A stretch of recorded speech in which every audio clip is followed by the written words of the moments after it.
Okay, so we were asked to describe the components of a virtual machine and then how can we leverage virtualization in a business setting. First of all, there are five components. Uh, the first one being a hypervisor. So a hypervisor serves as the baseline for installing your virtual machine. That's one. And the second one is the virtual hardware. So the virtual hardware includes the virtual CPU, the virtual memory, the virtual storage, and other network interfaces. And then the third there is the guest operating system. So the guest operating system um, is the operating system that is hosting the virtual software where you install your virtual machine. So one good example would be um, Microsoft Windows, whether it's Windows 10 or Windows 11. The fourth is the virtual disk. So the virtual disk uh, includes uh, where you have your operating system files stored, where you have your applications that have been installed on your virtual machine that has been stored, all of the data, what you have is stored is a virtual disk.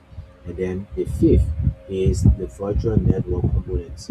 So this is where you set up how your virtual devices communicate and then how to access your host or to reach other external network. And then the sixth being the management layer. Uh, this has to do with this has to do with the Hyper-V integration services. It's also is connected to the guest editions, which is the virtual box, one typical example, or we could say VMware tools. Now, how can we leverage virtualization technology in a business setting? So the first one is consolidate hardware and reduce cost. So having a virtual machine or a virtualized environment, it helps you to save cost because then you are installing lots of machines, virtual machines on a single hardware. Unlike wherein if you are doing the traditional way of installing machines where each operating system will have to be installed on a single physical machine at a time. For virtualization, you just need a single hardware. Number two, this we can improve business continuity and disaster recovery. Now, once you have your virtual machine, it is very much easy for you to transfer your virtual machine to another virtual machine. The third, this is where we scale infrastructure quickly. Now, having a virtual machine, it's it's very easy. I mean, it's just a matter of minutes for you to get your virtual machine installed up and running. The fourth, this enhance security and isolation. Now, our virtual machine, they naturally provide isolation.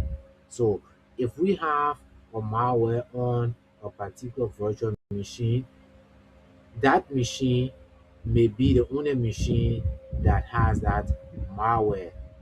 Other machines in your virtual environment can be very much secure.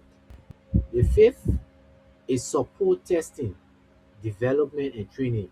Now, artists can easily test environment instantly, and they can also clone production environment very safely.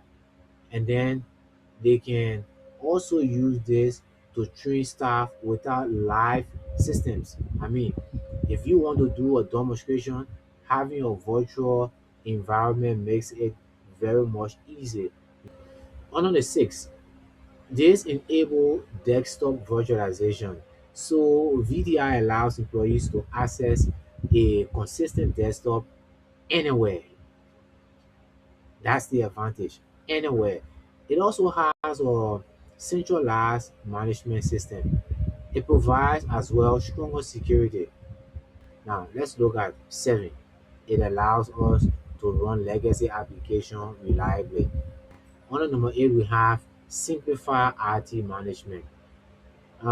So in your virtual environment, patching, monitoring, backups, provisioning, these can be very much easy in a virtual environment as compared to having a physical machine.